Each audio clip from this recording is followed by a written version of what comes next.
വരുൺ എപ്പോഴും പെരുമാറുന്ന പോലെയല്ല ഇത്. കണിമംഗലത്ത് ആരൊക്കെ വന്നിട്ടുണ്ടെന്നല്ലേ പറഞ്ഞത്? അതെന്താണാവോ, ഒരു പിടിയും കിട്ടുന്നില്ല. നമ്മളിപ്പോ ഊഹക്കണക്ക് നോക്കാൻ നിന്നിട്ട് കാര്യമില്ല. രാധിക അവിടെ എത്തുമ്പോൾ നമുക്ക് വിളിക്കാം.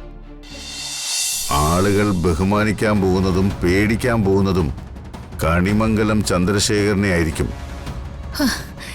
എനിക്ക് ആ കാഴ്ചയെന്ന് കണ്ടാ മതി ചന്ദ്രേട്ടാ. ഇത്രയും കാലം എന്റെ മുമ്പിൽ അഹങ്കരിച്ച് നടന്ന ഏട്ടനും ഏട്ടത്തിയും അമ്മയും വരുണും രാധികയൊക്കെ പെടാപ്പാട് പെടുന്നത് എനിക്കൊന്ന് കാണണം. ഒരു വേലക്കാരിയുടെ സ്ഥാനം പോലും ഇല്ലാതെയാ ഇത്രയും കാലം ഞാൻ ഈ കണിമംഗലത്ത് നിന്നത്. കണിമംഗലം ചന്ദ്രശേഖരന്റെ ഭാര്യയായി, കണിമംഗലത്തിന്റെ ഉടമയായി എനിക്കിവിടേക്ക് ഒന്ന് ചവിട്ടി നടക്കണം. എന്റെ പ്രതികാരം ഞാൻ എന്റെ വഴിക്ക് തീർക്കും. നിന്റെ പ്രതികാരം തീർക്കാൻ നിനക്ക് തരികയും ചെയ്യും. ഇനി അങ്ങോട്ട് കൺകുളിർക്കെ കാണാൻ കാഴ്ചകൾ ഒരുപാടുണ്ട്. ഞാൻ കൃത്യസമയത്ത് നിന്നെ വിളിച്ചോളാം. കണിമംഗലത്ത് ഞാൻ ഉദ്ദേശിക്കുന്ന മാറ്റങ്ങളൊക്കെ സംഭവിച്ച് കഴിഞ്ഞിട്ടേ ഞാൻ അവിടെ പ്രത്യക്ഷപ്പെടൂ.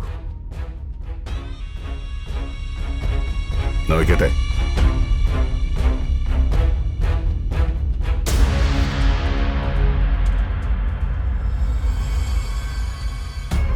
കൽപ്പനെ, അറിഞ്ഞോ? ഇതെല്ലാം ചന്ദ്രേട്ടൻ ചെയ്യുന്നതാ. ചന്ദ്രേട്ടൻ ഈ കണിമംഗലം ഇല്ലാതാക്കും, നീ നോക്കിക്കോ.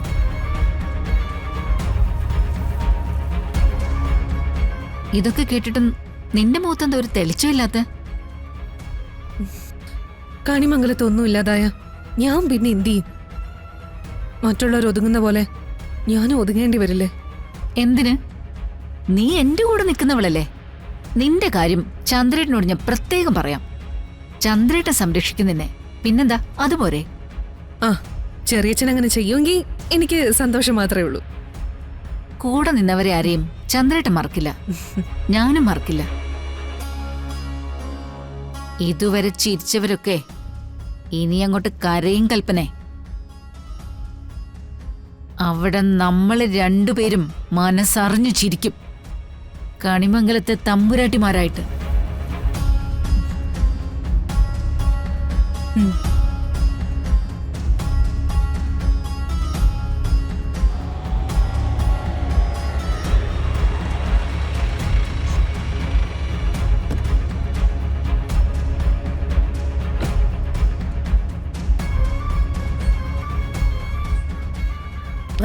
ഒരു സംഗതി കാണണം, എന്റെ കൂടെ വാ. എന്താടോ?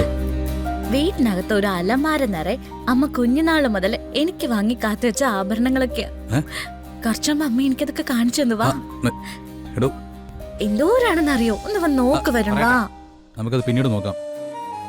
പെട്ടെന്ന് അമ്മയോട് പറഞ്ഞിട്ട് വാ, നമുക്ക് പെട്ടെന്ന് വീട്ടിലെത്തണം. എന്താ, എന്തെങ്കിലും പ്രശ്നമുണ്ടോ? അതൊക്കെ നമുക്ക് വീട്ടിൽ ചെന്നിട്ട് പറയാം. ഇവിടെ ഒന്നും പറഞ്ഞാൽ ശരിയാവില്ല. ആരാ മോളെ? വരുൺ. ഇതെന്താ വരുൺ വന്നിട്ട് പുറത്ത് നിൽക്കുന്നേ? കേറുന്നില്ലേ? മാഡം, ഞാനേ ഇയാളെ കൊണ്ടുപോകാൻ വന്നതാ. അത്യാവശ്യമായിട്ട് വീട്ടിലെത്തേണ്ട ഒരു കാര്യമുണ്ട്. എന്താ വരുൺ? വരുണിന്റെ മുഖം കണ്ടിട്ട് എന്തോ ടെൻഷൻ ഉള്ളത് പോലെ തോന്നുന്നുണ്ടല്ലോ. ഏയ്, അങ്ങനൊന്നുമില്ല. അല്ല, അവിടെ വീട്ടിൽ കുറച്ച് ആളുകൾ വരും. അപ്പോ ഇയാളില്ലെങ്കിൽ ശരിയാവില്ല. രാധിക, നമുക്കിറങ്ങാം. അമ്മ, ഞാനൊന്ന് പോയിട്ട് വരട്ടെ. മോളെ, അമ്മയ്ക്ക് നല്ല ടെൻഷനുണ്ട്. അങ്ങനെയൊന്നും പേടിക്കണ്ട. എന്തേലും ഉണ്ടെങ്കിൽ ഞാൻ അമ്മയെ വിളിച്ചോളാം. ഞാൻ ചെല്ലട്ടെ, വരാം.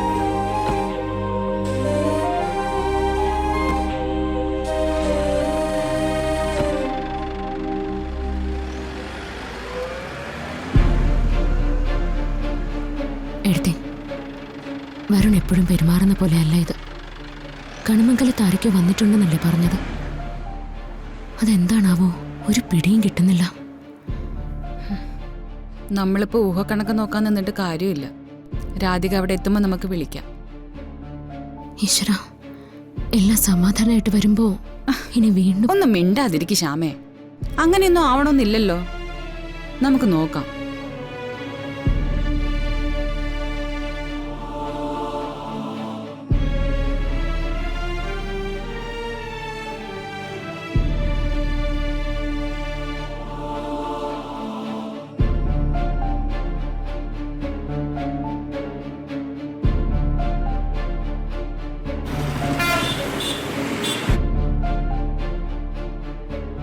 എടോ, പ്രതിസന്ധി ഘട്ടങ്ങളിൽ കൂടെ നിൽക്കുന്നവനാണ് യഥാർത്ഥ സുഹൃത്ത്.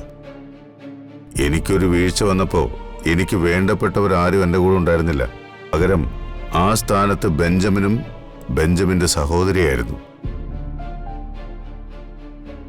ജീവിതത്തിൽ ഒരിക്കലും ബെഞ്ചമിൻ എനിക്ക് ചെയ്തു തന്ന സഹായങ്ങൾ ഞാൻ മറക്കില്ല.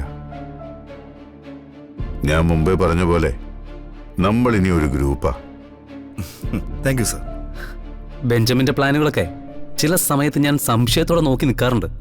പക്ഷേ കാര്യങ്ങൾ ഫലപ്രാപ്തിയിൽ എത്തിക്കാനുള്ള ബെഞ്ചമിന്റെ മിടുക്ക് പെട്ടെന്ന് തന്നെ എനിക്ക് ബോധ്യപ്പെട്ടു. ആത്മാർത്ഥമായി ഇടപെടുന്നതിന് ജീവൻ തന്നെ കൊടുക്കണമെന്ന എന്റെ തിയറി.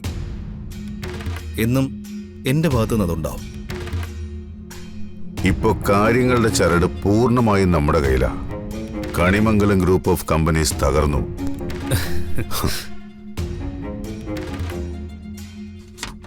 ആ ആഘാതത്തിൽ നിന്ന് ഏട്ടനോ മക്കൾക്കോ ഇനി ഉയർത്തെഴുന്നേൽക്കാൻ പറ്റില്ല.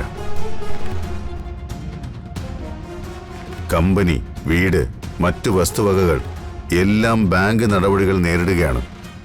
അതുകൂടാതെ കമ്പനിയുടെ ഇപ്പോഴത്തെ അവസ്ഥ മുൻനിർത്തി കമ്പനിക്ക് സാമ്പത്തിക സഹായം ചെയ്തിരുന്ന എല്ലാവരെയും ഞാൻ ഇളക്കി വിട്ടു കഴിഞ്ഞു. പണം നഷ്ടപ്പെടുമെന്ന തോന്നൽ വന്നാൽ അവരെല്ലാം ഈച്ച മൂടും പോലെ ഏട്ടനെ പൊതിയും. സ്വസ്ഥത കൊടുക്കില്ല. നിലവിട്ടു പോകുമ്പോൾ ഏട്ടന്റെ മുമ്പിൽ അവശേഷിക്കുന്നത് രണ്ടേ രണ്ട് വഴികളാ. ഒന്നുകിൽ ഇനി ജീവിതം മുന്നോട്ട് പോകണ്ട എന്നൊരു തീരുമാനം, സൂയിസൈഡ്. അല്ലെങ്കിൽ എന്റെ മുമ്പിൽ പരിപൂർണമായൊരു സറണ്ടർ. സാറ് സെലക്ട് ചെയ്യുന്നത് രണ്ടാമത്തേതാവും അല്ലേ? കൊള്ളാലോ തന്നെ കണ്ടുപിടുത്തം. അതങ്ങനെയാ സാർ. നമ്മൾ നേടുന്നതിലല്ല സന്തോഷം, നമ്മൾ നേടുന്നത് കണ്ട് ചിലര് നീറി നീറി മരിക്കുന്നതാണ്. കണിമംഗലം ചന്ദ്രശേഖരൻ കണിമംഗലം ഗ്രൂപ്പ് ഓഫ് കമ്പനീസും കണിമംഗലവും കീഴടക്കുമ്പോ സാറിന്റെ കാൽച്ചോട്ടില് അവരുണ്ടാവണ്ടേ? Yes Benjamin. അപമാനിക്കപ്പെട്ട നിമിഷങ്ങളിലെല്ലാം അതിന്റെ കണക്ക് ഞാൻ എഴുതി കൂട്ടിയിടുമായിരുന്നു.